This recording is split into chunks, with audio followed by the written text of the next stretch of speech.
listening to Split the Defense. Leafs Postgame Edition.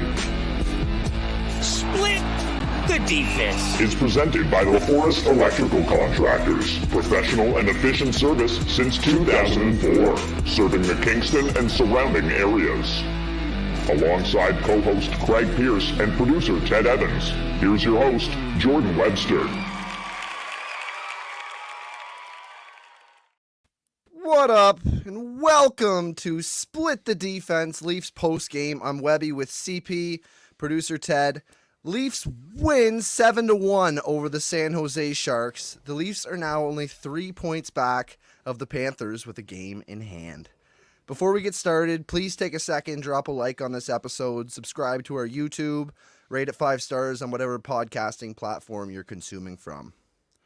So the pregame setup for this is Robertson was in for a sick Noah Gregor, and that was not the storyline tonight. Tonight was a points night for the boys. So let's break it down. It's kind of a long one. Riley starts it off from the hash marks, opens the scoring, receiving a slick feed from Willie, 1-0. A minute later, Barabanov takes a penalty for piggybacking Timmy Liljegren, gets a holding penalty on that. Matthews blasts one from the half-boards on a sharp angle, makes it 2-0. Less than a minute into the second, Marner with a dirty deflection from 3 feet to the left of the net, 3-0 Leafs, and oh boy, it felt like 10-0 at this point. 1 minute and 12 seconds later, Holmberg drives the net and one-hands the puck up and over Kakanen's glove. Absolute beauty. Power move, thug move. Oh, he is him. 4-0. Kakinen is out at this point. Blackwood is in. That's 4 goals on 20 shots. Not terrible, not good. After that, Benoit takes a hooking penalty. Sharks go on the power play.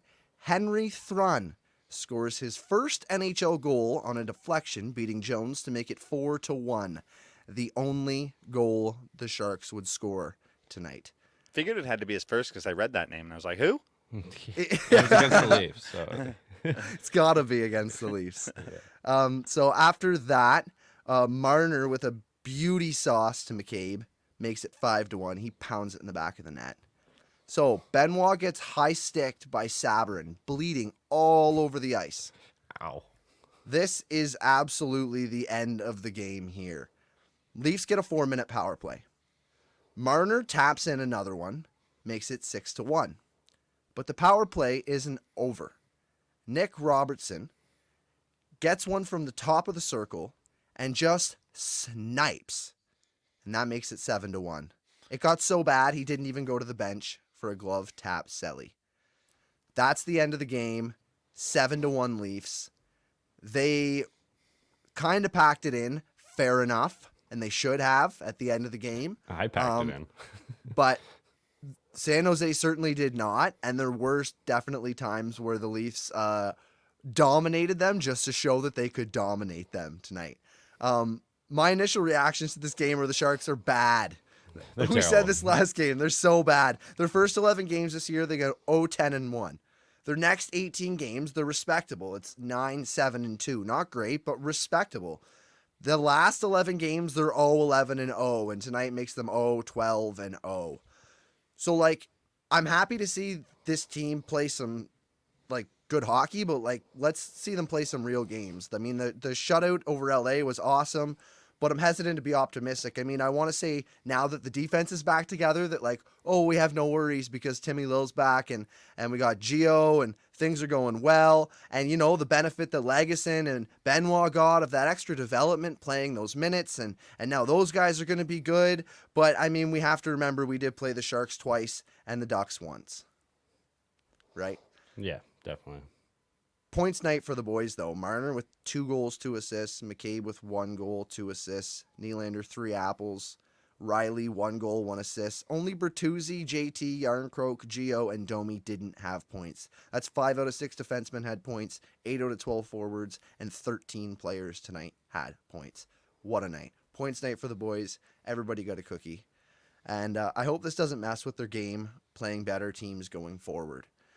So after watching this game, CP, what is your initial reaction to the game? To the game in total, just San Jose sucks. I mean, that's hardly an NHL team, right? They're going to be historically bad this year. It's good. I feel like it's good for the guys lower in the lineup. Like I felt like good game for Holmberg and Robertson, both getting goals and getting some real time to not really worry about if they're going to win the game or not. I like you said the game was over at 6-1. Like I felt like at 4-1 it was inevitable that the Leafs were going to get more goals. I know that they typically blow games like this, but it was just like such a one-sided game. They were just so bad.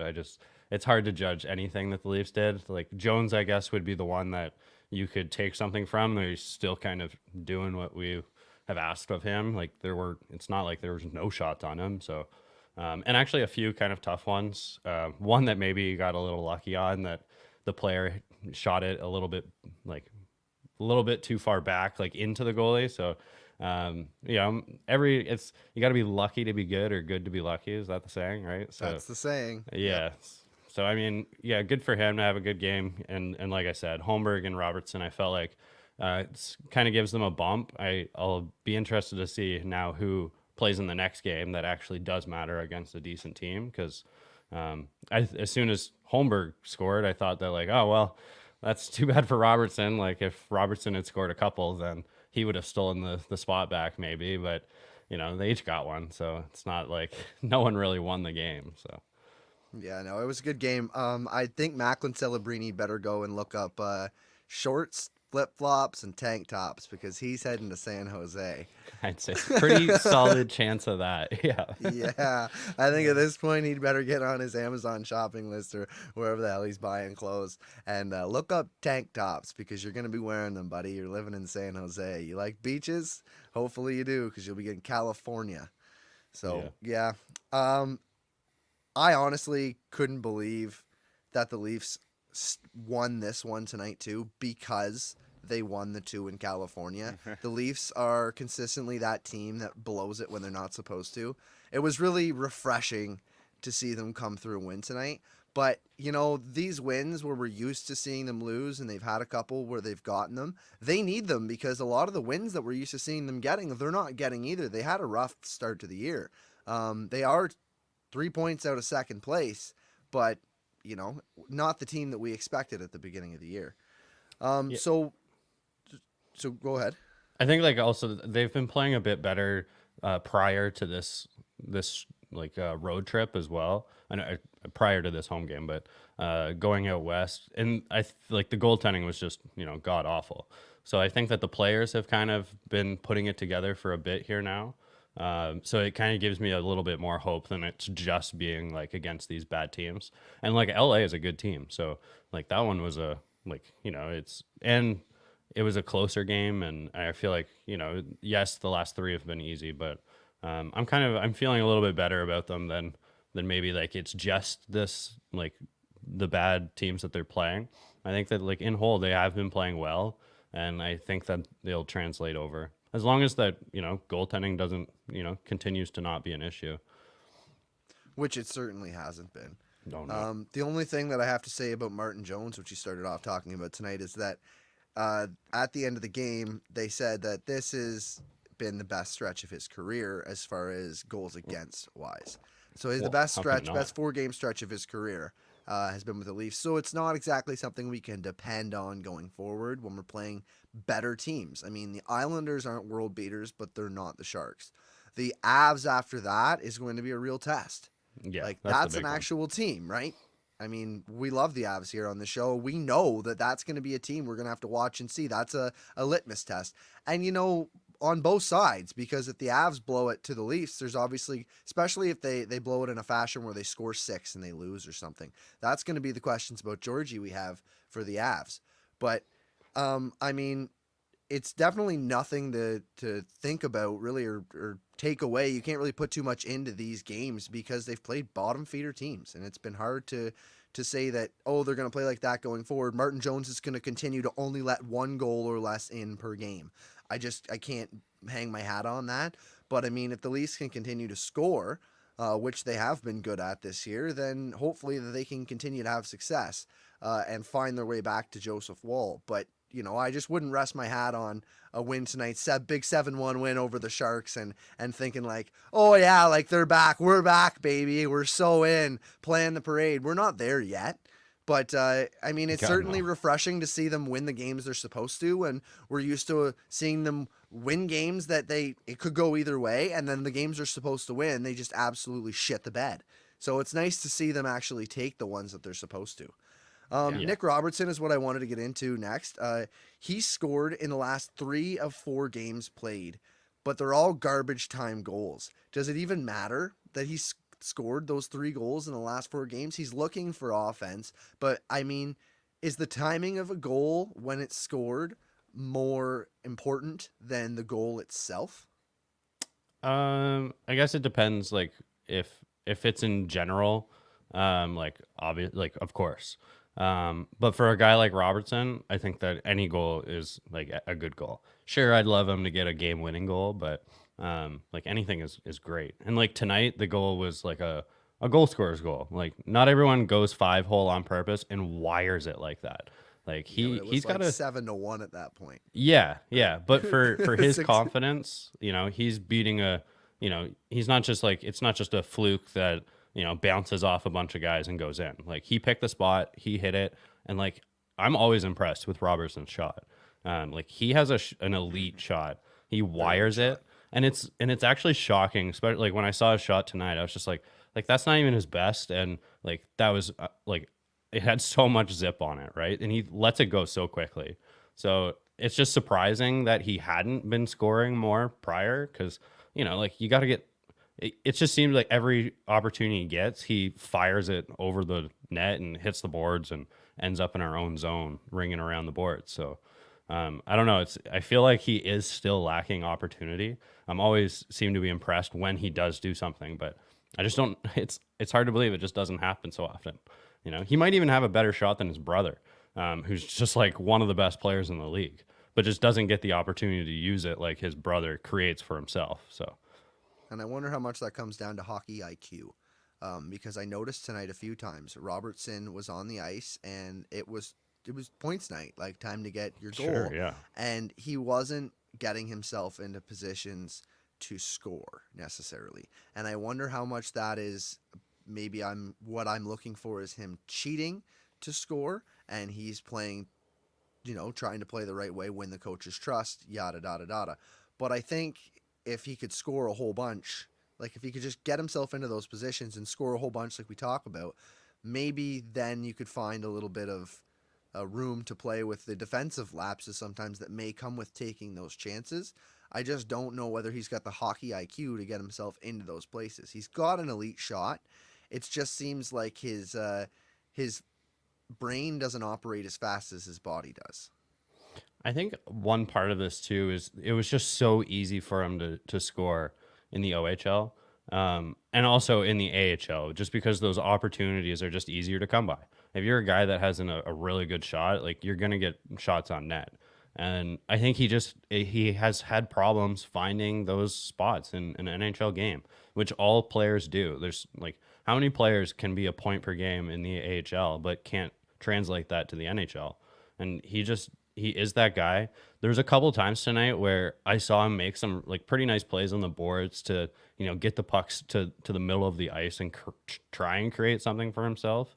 And my immediate thought was like, well, of course he can do that, like playing against half an AHL team, like this is the guys that he is good at playing against is guys that just aren't quite as skilled. So I like kind of like didn't put too much into it. Like, yes, he made a few good plays, but like let's see when he plays against the Avalanche. Like it's just such a different beast across the NHL team to team.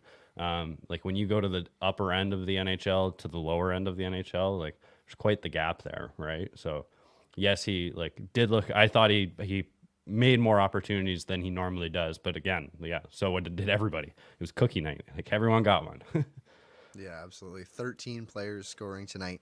What a night for the Toronto Maple Leafs, and what a night for Mitch Marner, scoring 2 goals and 2 assists. We've all been talking about him. he's hot, he's cold, and he's had a slow year, and now he's back up to 40 points in 38 games. So, I mean, you have a couple more of those nights. Like I said, Mitch Marner's going to be flirting with 100 points again. I don't understand why some nights he's absolutely shut down, and some nights, it's such a confidence thing that you see with him.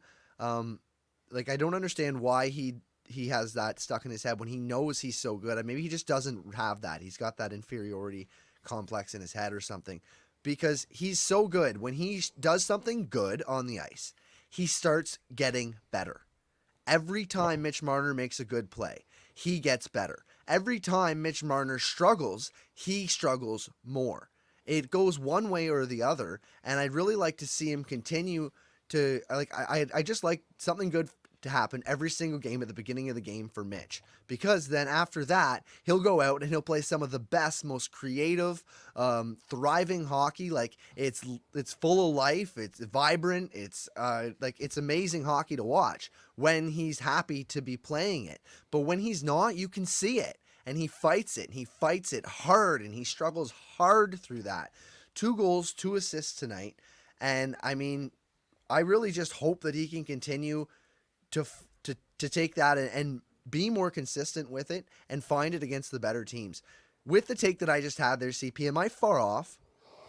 No, like a lot of it, I think about like where you say he, like where when he's good and feeling it, and it's all about like the one play builds on the other.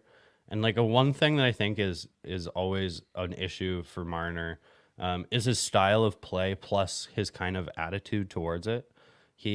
When he has a style where when checking gets tight, it's harder to create. It's hard to make prettier plays. And he has to understand that that's the way it is. And instead of kind of being so negative about things not working, it's just getting through it. You know, like it's kind of just a different way like that you just said. But like, I think that it's always, everyone knows who Mitch is, you know, and because he's just always been a guy who like wears his heart on his sleeve. You always seem to know like what he's thinking and feeling. And it's obvious that like when he's feeling good, it goes good. But it's unfortunate that times like the playoffs or playing against better teams, like things that he wants to do in the like to make space for his creating is more difficult. And like you see tonight, where like a beautiful no look, like backhand saucer pass across, and and it's something that he kind of has lost at times in the year. But when it's there, it's there. And it's hard for me to say, like, it might just be who he is, kind of like. The problem is that this year he hasn't been as successful in his 5-on-5 play in general, not winning his minutes as much. And so like when he is winning his minutes all the time and he has these mistakes, and if he's on a 90-point pace, then like no one bats an eye. Like 90 or 100, who cares? Like Mitch Marner's doing more than that. But people have been talking about that less. And so they're piling on him a bit because he might not break 100 points. So there is something going on. But there's also been talks about like possibly an injury, so I don't know. There's a lot going on with Mitch, I think, at all times. He's just the way he plays the game. I don't want to call him emotional, but it kind of is. He is that way, right? He's emotional. He absolutely is emotional. It shouldn't be a negative thing for me to say that, but I didn't want to say that, but yeah. And you know what? He had a great interview in I believe it was the second period tonight. Don't know if you caught that. But Mitch Marner called Pontus Holmberg his favorite player in the NHL. Yeah. That was sick. So Pontus Holmberg scores the sickest goal tonight. Like the sickest goal, a goal that you would see Sidney Crosby score. Yeah. You don't expect it from a guy like Pontus. After him being steady and not shockingly bad or good either way, and then coming out and having that goal tonight, there's no way this guy loses his spot, right? We started off talking with Nick Robertson scoring, but it's a garbage time goals. Like one was the end of a game. And then the other two were in like massive wins. Like it was like, I think it was one of the other massive 7-goal games that we had. I looked it up before we got here, but they're all garbage time goals. So with Pontus Holmberg playing the way he has, and especially after tonight, do you think that you should be rotating those two in and out, or do you think Pontus is kind of a staple here now? I think it was like it's a similar answer that I had when we played the Sharks last, and it's that he seems to be building on something. And so for that reason, I think that you leave him in. And I don't really, I feel like Robertson and Holmberg's goals are kind of equal because they're both against a shitty team. Like it doesn't matter to me really if one was when it was 3-1 or 3-0 or whatever it was, and then one is like late in the game.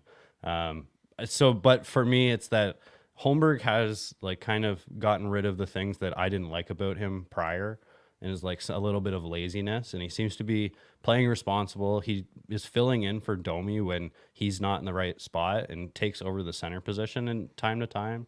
Like there's a few more benefits there for Holmberg. So, and we know that Keefe loves those things, right? So I think that he keeps his spot just based on having more tools in the toolbox.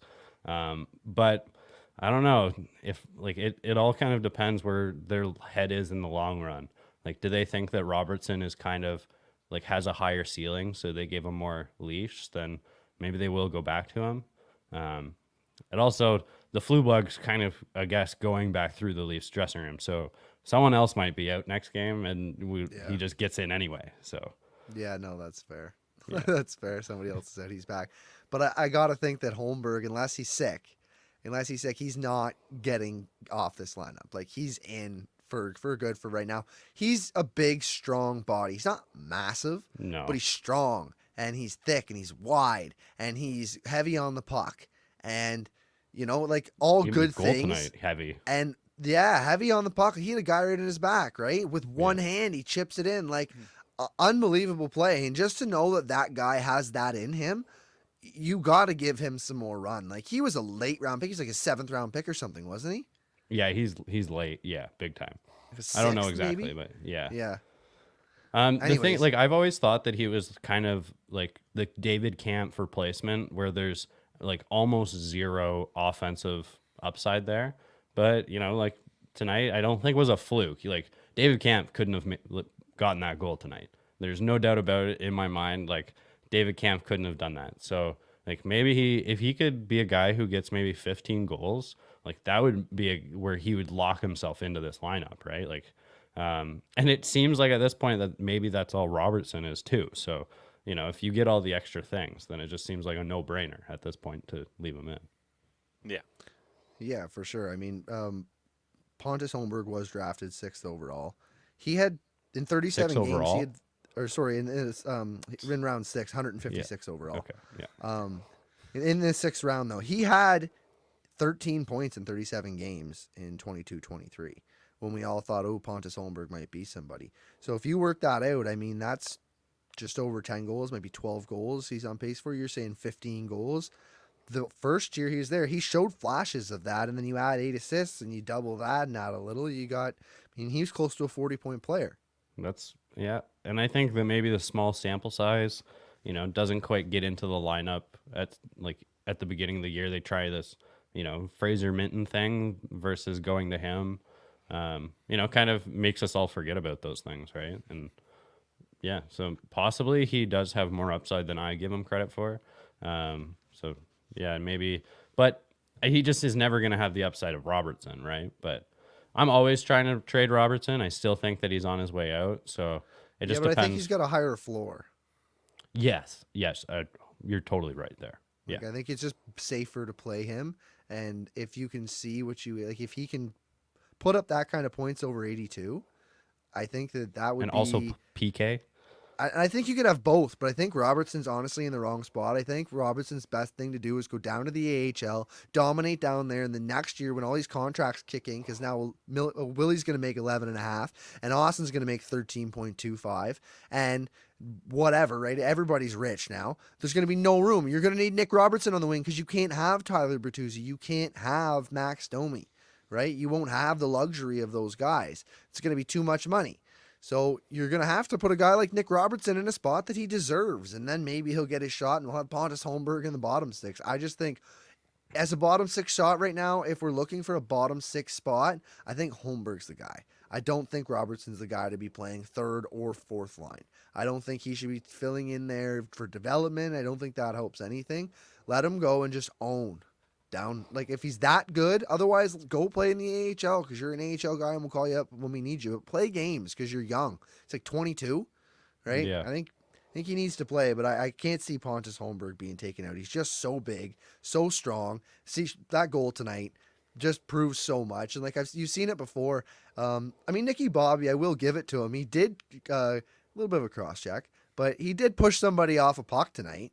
There was a puck battle, and he pushed him, and Buddy went into a couple steps back, and Nicky Bobby now has the puck. I'm like, wow, good for you. Like, good for you, Nick. But he's not something you see often enough, right? He's just not a big enough, heavy enough guy to do that consistently. And I think that Holmberg is. So Simon Benoit in a 7-1 game, open ice dumps Luke Kunin. In a 7-1 game, has no cause, care, concern for anybody's safety out there at all. No care, taking lives, just dumps the guy. Get a flash of him on the bench. Yeah, he's got a paper towel or something up his nose because he's just bleeding from the cut earlier in the game. What an absolute warrior Simon Benoit is. When we signed him, I was like, yeah, maybe a 7th, maybe a nothing. Now, like, I can't picture this team without Simon Benoit playing on it. Like, we're going to get another defenseman, and you're not sitting Benoit, though, right? Like, he's the 3rd line guy. Like, he's playing 2nd right now, isn't he? Like, he's all over the place. He's doing great. I love me some Simon Benoit. What a massive tumble tonight. That was awesome. Yeah, I mean, it was cookie night. Everyone's getting their points, and he's like, well, that's not what I do. I hit people. So I'm going to go get my cookie, He got a too. point. Yeah, I know. He did, yeah. But I feel like that's his thing. And he, like, I took notice of that when he did his, like, when he showed up to camp and did his first interview. And, like, that's what he said. He said, I'm here to, be tough, play smart, play defensive. Like that's always been his thing, and he wants to play. Like it was almost like he knew that that's what the Leafs fans wanted to hear, right? And immediately he perked up my ears.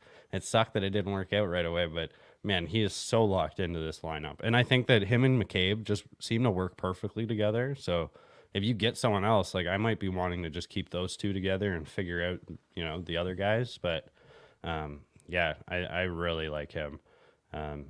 Other than like I feel like we now talk about him like every episode just because like he just seems to either making a big hit or has a good game. Like he has been playing well with the McCabe line now. Just a pleasant surprise, right? Yeah. Like he's just been a pleasant surprise. And did you see the video the other day when he got the belt in the room and he says like, I can't score a fucking goal, but I'll go out there and hit guys for you. Yeah. Right. Like, you just love Simon Benoit. I love that. I love that guy in the team. I'm happy with the Leafs over the last few games. It's been great, but we got some real hockey coming up. Do you have anything else to get into before we get out of here, CP? Not really. It was a hard game to talk about much, so I think we've done everything we can. Yeah, all right, awesome. So the Leafs head to Long Island to play the Islanders on Thursday at 7 p.m., and it's always a good time on the island. Will they ever get over JT leaving? As always, we will be here post-game to share our thoughts and reactions. As for now, that's a wrap. Thanks for listening. Make sure to like this podcast on whatever platform you're watching or listening on. Subscribe on YouTube. Rate us 5 stars anywhere else. Find us on X at STDP Hockey and search for Split the Defense on all your other socials. Don't we look great matching? Yeah, we do. Until next time, peace. Peace.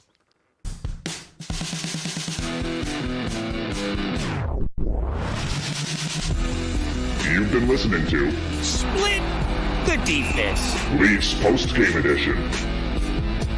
Hosted by Jordan Webster, Craig Pearce, and producer Ted Evans. Split the Defense. Is presented by LaForest Electrical Contractors. Professional and efficient service since 2004. Serving the Kingston and surrounding areas.